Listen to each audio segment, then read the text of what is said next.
News చూస్తున్నారు. విశాఖపట్నంలో యువకులకు పోకిరీలకు కొంతమంది యువతులు దేహశుద్ధి చేశారు. అయితే అమ్మాయిల బాత్రూంలో ఫోన్తో తాము బట్టలు మార్చుకుంటున్న టైంలో వీడియోలు తీశారని కనుక్కున్న అమ్మాయిలు ఆ పోకిరి దగ్గరికి వెళ్ళి వాళ్ళను దేహశుద్ధి చేశారు.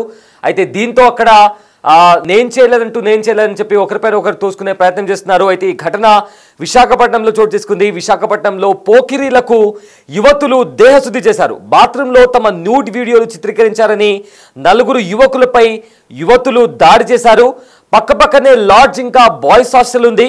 అయితే లాడ్జ్ బాత్రూంలో హోటల్లో నుంచి కూడా ఫోన్లతో వీడియోలు తీశారని కూడా అమ్మాయిలు వాళ్ళను కొట్టడం జరిగింది.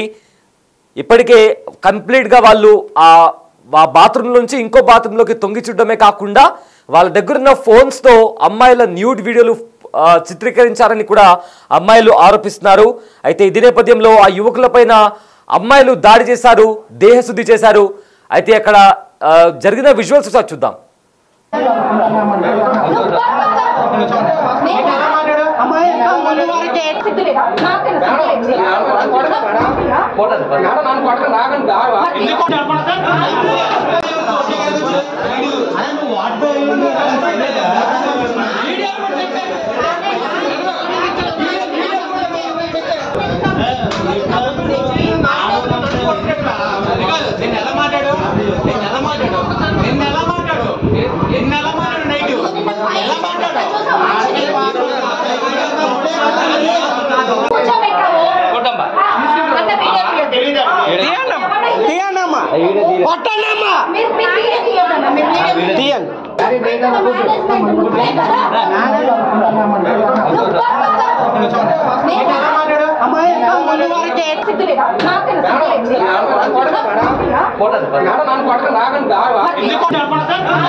విశాఖపట్నంలోని ఒక ఏరియాలో ఆపోజిట్ గా ఒక హాస్టల్ ఉంది, అదేవిధంగా ఒక లాడ్జ్ కూడా ఉంది. అయితే హాస్టల్లోని బాత్రూంలో అమ్మాయిలు స్నానం చేస్తున్న టైంలో ఈ దుర్మార్గులు వాళ్ళ ఫోన్ కెమెరా ఓపెన్ చేసి జూమ్ చేసి మరి వీడియోలు తీశారంటూ కూడా అమ్మాయిలు ఆరోపిస్తున్నారు. అయితే ఇది ఒకటి కాదు రెండు కాదు, ఏకంగా 4 రోజుల నుంచి వాళ్ళు వీడియో తీస్తున్నారంటూ కూడా అమ్మాయిలు ఆరోపిస్తున్నారు.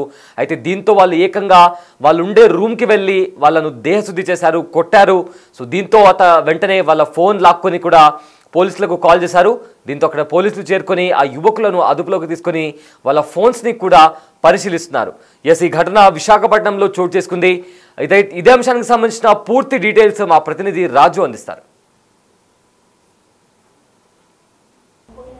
ఇది సవేరా ఇన్ 203 రూమ్. నేను లోపలికి వెళ్తున్నా. ఎందుకు అంటే అటు విశాఖకు సంబంధించి ముఖ్యంగా చూసినా కూడా ఈ సవేరా ఇన్లో హోటల్లో ఉంటున్నటువంటి కపుల్కి సంబంధించినటువంటి వాళ్ళు రూమ్స్ అనేవి సహజంగా విశాఖలో ఆర్టీసీ కాంప్లెక్స్ దగ్గర ఎన్నో హోటల్స్, లాడ్జెస్, డార్మెటరీస్ అన్నీ మెయింటైన్ చేస్తూ ఉంటారు. వీటన్నిటికీ ఇందులో పెద్ద వింతేం లేదు. కపుల్స్ వస్తూ ఉంటారు, ఫ్యామిలీస్ వస్తూ ఉంటారు, అనేక మంది హోటల్స్లో రూమ్స్ తీసుకుంటారు. కనిపిస్తుంది కదా, ఇంత సెటప్ ఉంది. ఇక్కడ ఎట్లాంటి ఇబ్బంది లేదు. కానీ ఎవరు ఊహించిన విధంగా ఈ కనిపిస్తున్నటువంటి బిల్డింగ్లో నుంచి పక్క బిల్డింగ్లో వాళ్ళు కనిపించడం, అటువైపు ఉన్నటువంటి వాళ్ళు ఇటువైపు చూడడానికి సహజంగా చూస్తే ఈ కిటికీలో నుంచి చూస్తే మనము ఎక్కడ ఏ విధమైనటువంటి ఇబ్బంది లేదు. గోడతో మొత్తం క్లోజ్ చేస్తుంది. ఎందుకు ఇదంతా చెప్తానంటే ఈ లాడ్జ్లో ముఖ్యంగా సవేరా ఇన్లో ఉన్నటువంటి 203 రూమ్లో ఉన్న ఒక కపుల్ వాళ్ళు అమ్మాయి మహిళ స్నానం చేస్తూ ఉన్నటువంటి టైంలో పక్కా రూమ్ ముఖ్యంగా చూస్తే పక్కన ఉన్నటువంటి బాయ్స్ హాస్టల్లో నుంచి కనిపిస్తుంది కదా, ఇది మొత్తం అంతా కట్ చేసి ఉంది. మొత్తం అంతా కట్ అయిపోయినటువంటి నేపథ్యంలో బాయ్స్ హాస్టల్ కిటికీ మొత్తం ఓపెన్ చేసి ఉన్నటువంటిది. ఇది ప్రస్తుతానికైతే కొంచెం మాత్రమే తీసుంది. ఆ కిటికీ మొత్తం ఓపెన్ చేసి హాస్టల్లో ఉంటున్నటువంటి అబ్బాయిలు లోపల నుంచి ఒక సెల్ఫీ స్టిక్ ఆధారంగా ఇక్కడ స్నానం చేస్తున్నటువంటి ఒకసారి కెమెరా నా వైపు కనుక ఒకసారి తిరిగితే అంటే ఇంచుమించుగా ఇక్కడ షవర్ ఉంది.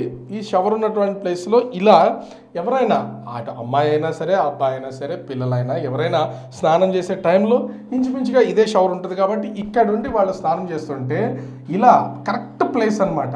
అంటే మనం ఒకసారి ఆ కిటికీని కనుక పక్క బాయ్స్ హాస్టల్లో ఉన్నటువంటి ఆ కిటికీని కనుక చూస్తే డైరెక్ట్గా ఇక్కడ ఉన్నటువంటి మా దోమలకి రాకుండా ఉండడానికి మెస్ వేశారు. ఆ మెస్ని కనుక ఒకసారి మనం చూస్తే ఇదంతా కట్ అయిపోయి ఉండడం, ఈ వైపు నుంచి ఎవరు స్నానం చేసినా కూడా వాష్రూమ్లో కనిపిస్తున్నటువంటి నేపథ్యంలో పక్క కిటికీని పూర్తిగా తీసి సైలెంట్గా అటువైపు నుంచి సెల్ఫీ స్టిక్కి నేరుగా ఇక్కడికి తీసుకొచ్చి లోపల స్నానం చేస్తున్నటువంటి వాళ్ళని రికార్డ్ చేసినటువంటి ఉదంతం అయితే ఈ బయటపడినటువంటి పరిస్థితి అయితే ఉంది. అయితే ఈ వీళ్ళు కేవలం ఆ పక్కన ఉన్నటువంటి బాయ్స్ హాస్టల్లో ఉన్నటువంటి విద్యార్థులు మొత్తానికి ఇక్కడ ఉద్యోగాలు చేస్తున్నటువంటి వాళ్ళు దీన్ని రికార్డ్ చేసినటువంటి నేపథ్యంలో పోలీసులకైతే ఫిర్యాదు చేసినటువంటి పరిస్థితి ఉంది. దేహశుద్ధి చేసి ముఖ్యంగా హాస్టల్లో ఆ రూమ్లో ఉన్నటువంటి వాళ్ళని ఆ దేహశుద్ధి చేసి పోలీసులకి అయితే అప్పగించారు. పోలీసులకు అప్పగించిన తర్వాత ప్రస్తుతం అయితే కేసు నడుస్తుంది. కాకపోతే ఈ కేసు పెట్టినటువంటి ఆ కపుల్ ఎవరనేది ఇప్పటివరకు తెలియదు. వాళ్ళ ఎక్కడి నుంచి అయితే వచ్చారో అక్కడికి వెళ్ళిపోయినటువంటి పరిస్థితి ఉంది. కాకపోతే అంటే రక్షణ లేదు, సురక్షితంగా పక్కనే నిర్మాణాలు జరిగినటువంటి హోటల్స్, లాడ్జెస్, ఇతర నిర్మాణాలకు సంబంధించి చిన్న స్పేస్ దొరికినా కూడా ఆ ఖాళీ ప్లేస్లోంచి ఖచ్చితంగా ఎవరున్నారు, ఏంటి, ప్రైవసీగా ఉన్నారా, లేకపోతే వాళ్ళు ఏకాంతంగా ఉన్నటువంటి సమయంలో ఈ విధమైనటువంటి వీడియోస్ని రికార్డ్ చేసి దాన్ని వాళ్ళు ఒక సైకో ఆనందం పొందడంతో పాటుగా వాటిని సోషల్ మీడియా ప్లాట్ఫామ్లో పెట్టడం వల్ల కూడా అనేక జీవితాలు నాశనం అయిపోతున్నటువంటి పరిస్థితి ఉంది. ఈ నేపథ్యంలోనే వాష్రూమ్లో స్నానం చేస్తున్నటువంటి వాళ్ళని పక్క ఆ బాయ్స్ హాస్టల్లో నుంచి సెల్ఫీ స్టిక్ ద్వారా కొన్ని విజువల్స్ని రికార్డ్ చేశారన్న ఆరోపణలు ఉన్నాయి. దీంతో దేహశుద్ధి చేసి వాళ్ళనైతే పోలీసులకి అప్పగించారనే సమాచారం అవుతుంది. ఈ కేసుకు సంబంధించి ప్రస్తుతం పోలీసులు అయితే ఇన్వెస్టిగేషన్ చేస్తున్నారు. అసలు ఇదేనా లేకపోతే ఇంతకుముందు ఎవరి దగ్గరన్నా వేరే ఒకరి వీడియోలు అయితే రికార్డ్ చేశారా అనేది కోణంలో ప్రస్తుతం ఆ రూమ్లో ఉంటున్నటువంటి విద్యార్థులు ఎంతమంది ఉన్నారో వాళ్ళందరి ఫోన్లు కూడా ప్రస్తుతం పోలీసులు అయితే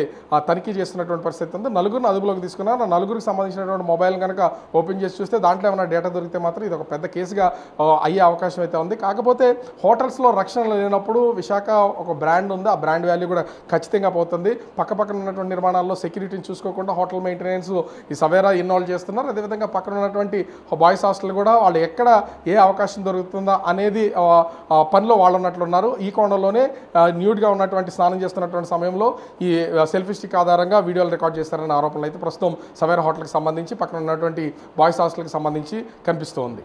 కెమెరామెన్ రాముతో రాజు, బిగ్ టీవీ, విశాఖపట్నం.